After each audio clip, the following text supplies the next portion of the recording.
Hello everyone, welcome back to the channel. I'm G, this time with a Warframe video. Now, I would like to start this video with a little story. A personal episode that happened to me when I was starting Warframe. Back in the day, the Void was close to us. The only way to access the Void was if you got keys. They look a little bit like what you got with derelict keys, but they were keys to the Void. Now these dropped all over the game, just like relics do now.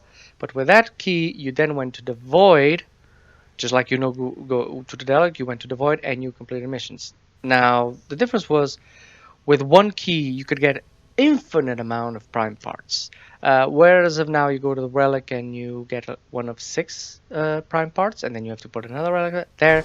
With one key, one void key, you went to the void and you selected the mission. If it was an endless mission, you could just stay there and definitely collect gear. This was Warframe MO. Endless missions for endless loot. Of course, this is all changed now, and for the better, may I add, because only veteran or very high-end players could really be like 1 hour or over in these missions. You know, people like me were just starting, maybe did one and then got back to the normal star shot. So when I was starting, I got one of these keys and I went to make a defense mission. Now I'm starting the defense mission. There's other 3 players there, and I'm like, oh cool, we're gonna be here for a long time, I assumed. I didn't know how rotations worked. I didn't know there was A, B, C. I thought it was, you know, loot for loot. I mean, the more you stay, the more you stay, the more you won. There was also another thing that was changed then, which was when you decided to continue or not between waves, you had this timer counting down. And what happened, and happened to me and a lot of players, is that you decided to go or not. You decided to go, and then the timer ran out, and those who decided to go went, and those who didn't want to continue went back. What many players did was they decided to continue, and then at the last minute of the counter, they pulled back and you ended up alone. And that's what happened to me. But it didn't happen to me like in wave 5 or 10. It happened to me after wave 20. And I was, man, it was a rush of emotions, and I was in trouble, you know. Because if I died, I was going to lose all the loot that I got. And I was like, man, how can this happen? Why does this happen to me? Why does this keep happening to me? What is my life? And all that. But you know, at a certain point, I realized, you know what? F it. I was with Rhino. This time I could use the lasers, because one of the things that happens in this tile set is that people don't want you to do the laser because the people are running around, and the laser almost instantly kills anybody who walks in front of it. So I could use lasers now. I had Rhino, which is pretty bulky and defensive. It's like the #1 frame for many players who are starting. And I had Spectres. You know, as long as the pod was alive, I could make it. I could just, my concern was just, I have to keep the pod alive, and I have to keep my armor up, and I'm gonna just blast everything that I can and try to make it out of here. And that's what I did. The first wave was absolutely the worst, because there was a problem. I don't know if this is still in the game or not. I don't really notice it now much. Was then when you decided to go alone, the first wave still had the number of enemies for all, like 4 players. It didn't automatically decrease the number of enemies. So that was one of the hurdles. The second one was that at the end of the wave, the end of the 5th wave, was always the toughest. It was always when the bombards appeared and the ancients appeared. The tougher enemies appeared more in the last wave. So I knew that those 2 things, and I just grinded out, and I made it. I successfully ended up doing 5 waves at high tier alone, and I was ecstatic. I mean, the sense of accomplishment, the sense of overcoming, the sense of realization and achievement was so good. I was like, haha, finally I'm getting good at this. And you know, that's a feeling that's hard to get in Warframe, because most of the time you just build up your level and build up your weapons to get that sense of overpower, and then just smash everything. I remember when I was starting with Excalibur with a Braden and a Lex, and it was every level was super hard. Enemies at level 3 and 5 were kicking my ass all over the place, because most of the times I just played solo. You know, I didn't want to get into squads. I didn't know what to do. People were like, "Hey man, don't you know what to do? Don't you know you have to come here?" There was those type of players. There were also good type of players. I did get a lot of help from a lot of players once I started going public, but from the beginning, because I didn't know anybody and it was the first time I was playing online, I decided to go solo. So I was doing all these missions, you know, exterminate missions, spy missions, all alone, and it was really hard. You know, the sense of accomplishment was there, but it was complicated to understand and finish the game, pretty much like it is right now. But that thing I get for Rhino was such a rush. And why am I talking about this? Why am I talking about this sense of accomplishment? Well, because Warframe now wants to do hard mode.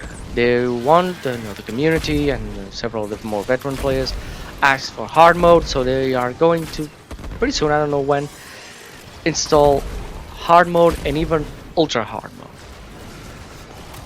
I don't think these things will give me the same sense of accomplishment. I really don't. I don't think. I'm not saying that, you know, so to get a sense of accomplishment, you just have to leave under prepared players on a tile set and just see how they do it. I'm not saying that, but it's one thing to overcome a challenge. It's another thing that to have the same challenge and just boost up the level of the enemies. First of all, because I already have that on sorties. I already do sorties most of the times alone. I think there's a better odds getting Ravens doing that. I'm just guessing. And I do them with Limbo, and Limbo can bypass most missions. Unless it's an exterminate mission or even maybe not even survival mission, but you know, somewhere you have to do a lot of damage.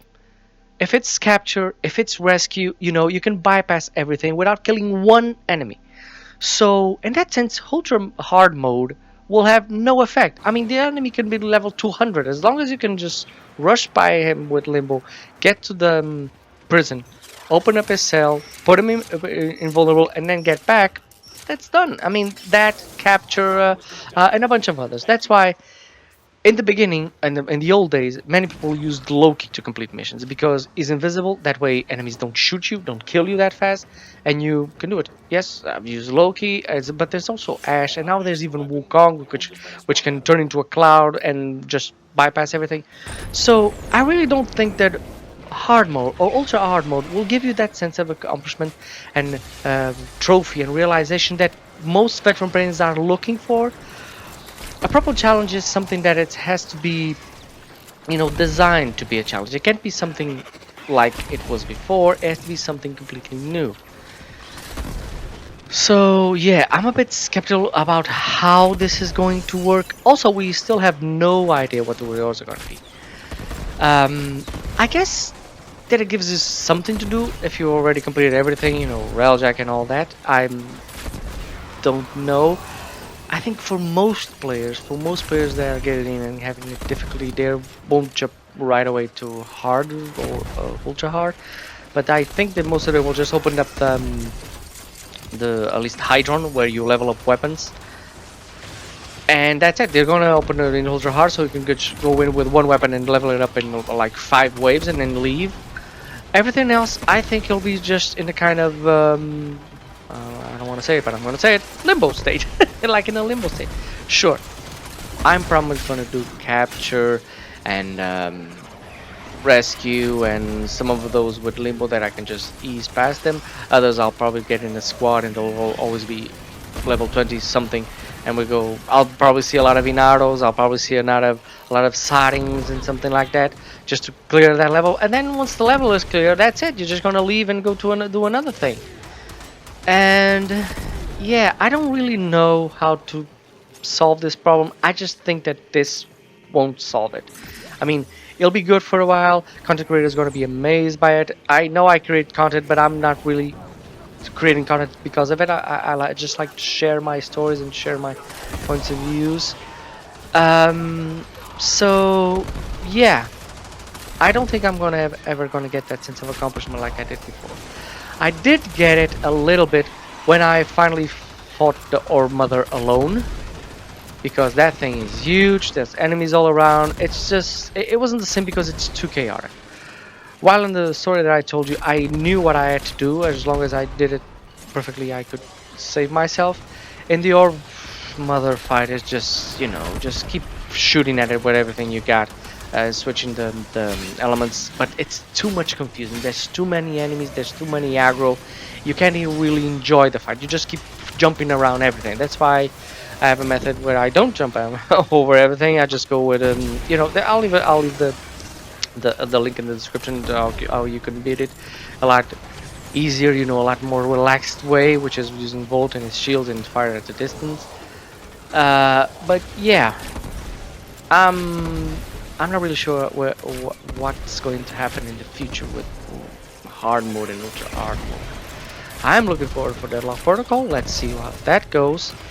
I hope I am wrong and everything that I said in my previous videos about Warframe gets, you know, worked or removed from what people are telling is going to be one of the more simple updates, going to be more what it used to be, and I certainly hope so. I hope we have quests, we'll have quests for Portia and all that, but I'm still, you know, skeptical about how this is going to improve Warframe. Well, that's my little story for you guys. Hope you enjoyed it. If you do, please like and subscribe, and as always, have a great game, guys.